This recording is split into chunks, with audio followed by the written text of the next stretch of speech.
Hello students, I am Vijay Kumar Upadhyay and today I will explain you the science of class 8 lesson 1 page number 15 and today the heading is storage of grains.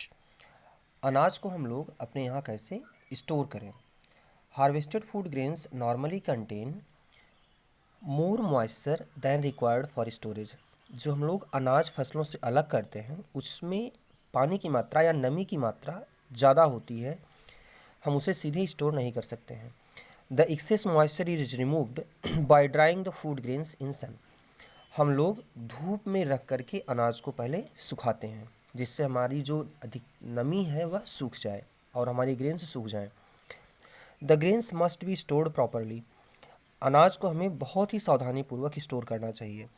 Large scale storage of grains is done in silos and granaries to protect them from pest like rats and insects. ज़्यादा मात्रा में अनाज को हम लोग tin के डिब्बों में या बड़े बड़े ग्रैनरीज में रखते हैं जिससे हमारे जो अनाज हैं वो चूहे या फिर दूसरे जीवों से बचे रहें, वो नुकसान ना हो. Care must be taken that the grains are kept. हम लोगों को बहुत ही सावधानीपूर्वक ये ध्यान रखना चाहिए कि जो अनाज हम रख रहे हैं वो कैसा होना चाहिए, जो हम लोग स्टोर कर रहे हैं अवे फ्रॉम मॉइस्चर, उसमें नमी नहीं होनी चाहिए. Protected from pests and birds, उसमें कोई कीड़ा नहीं लगा होना चाहिए. सेफ फ्रॉम रेन, वह रेन से भी बचा रहे तो उसमें कीड़े और बर्ड्स भी ना लगें और वो जो है रेन से भी, बारिश से भी बचा रहे. In proper bags for the purpose of transportation, अगर हम उसे अच्छे से बोरी में भर के रखेंगे तो हम उसे आसानी से कहीं ले जा सकते हैं. तो इस तरीके से हमें अपने अनाज को बोरी में भी जो हमें ट्रांसपोर्ट करना होता है उसे हमें बोरी में भर के रखना चाहिए.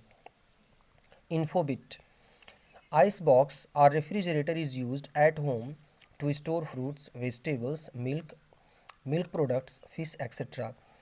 हम लोग फल, सब्जियां, दूध और दूध के उत्पाद जो होते हैं यह आइस बॉक्स या रेफ्रिजरेटर में घर पर रखते हैं जिससे ये ख़राब ना हो.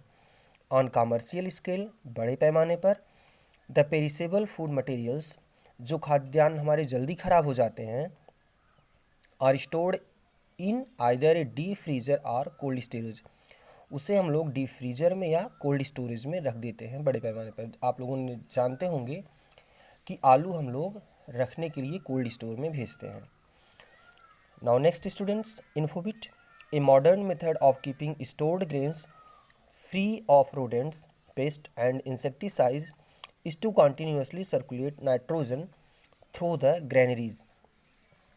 आधुनिक समय में हम ग्रेनरीज जो हमारा जहाँ खाद्यान्न रखा हुआ है वहाँ पर हम कुछ समय के उपरांत या बीच बीच में नाइट्रोजन गैस को फ्लो करते हैं जिससे चूहे और दूसरे जीव जिन्हें ज़िंदा रहने के लिए ऑक्सीजन ज़रूरी होता है, जब ऑक्सीजन नहीं मिलेगा तो वहाँ पर नहीं जाएंगे. इस तरीके से नाइट्रोजन को सर्कुलेट करके हम अपने खाद्यान्न को बचाते हैं.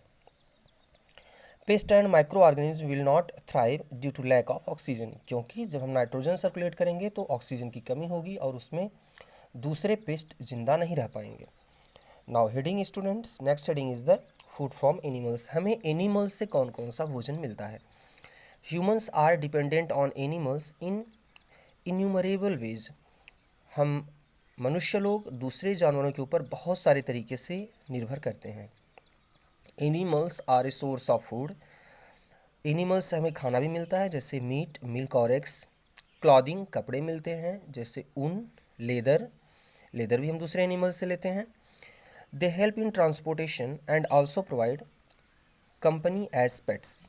ये ट्रांसपोर्टेशन में भी हमारी मदद करते हैं, जैसे बहुत समय पहले घोड़े और बैल का यूज़ करके लोग ट्रांसपोर्ट करते थे, और एज ए पेट हमारा साथ भी देते हैं. जैसे कुत्ता हम लोग पालते हैं वो हम लोगों के साथ रहता है, हमारी रखवाली करता है घर की.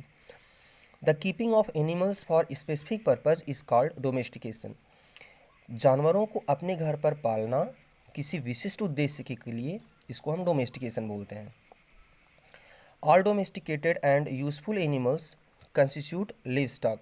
तो हम अपने घरों पर जितने भी जानवर पालते हैं उनको हम लिव स्टॉक कहते हैं, सभी को मिला करके. The breeding, feeding and caring of livestock for food and other useful purpose is known as animal husbandry.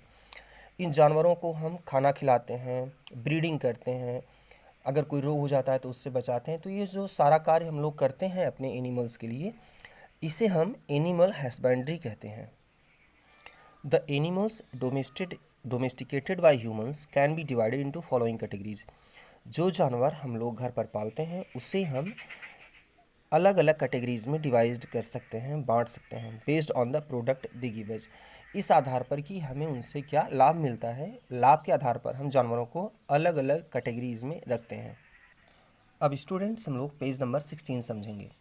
इसमें सबसे ऊपर है मिल्क यील्डिंग एनिमल्स। पहली कैटेगरी हमारी होती है दूध देने वाले जानवरों की, जैसे cow, buffalo and goat. Second है meat and egg laying animals. दूसरी कैटेगरी हमारी आती है जिसमें से ऐसे जानवर हम रखते हैं जिससे हम लोग मांस और एग लेते हैं, जैसे pig, sheep, goat, fish, poultry, birds and ducks, जिसमें hen भी आती है। अगला है wool and skin yielding animals. ऐसे जानवर जिनसे हमें ऊन और लेदर, चमड़ा मिलता है, like sheep, goat, cow, buffalo and camel. Leather and wool obtained from them are used for various purpose. जो ऊन और चमड़ा हमें इन जानवरों से मिलता है उसका हम लोग बहुत तरीके से यूज़ करते हैं।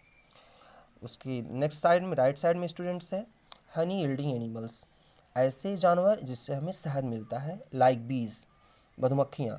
सिल्क यील्डिंग एनिमल्स, ऐसे एनिमल जिससे हमें सिल्क मिलता है, जैसे silkworm. Draught animals or animals used for work include mule, donkey, horse, bullock and camel.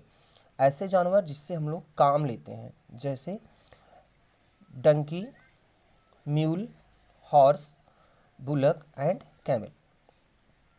They help in transportation and other farm work such as plowing and threshing.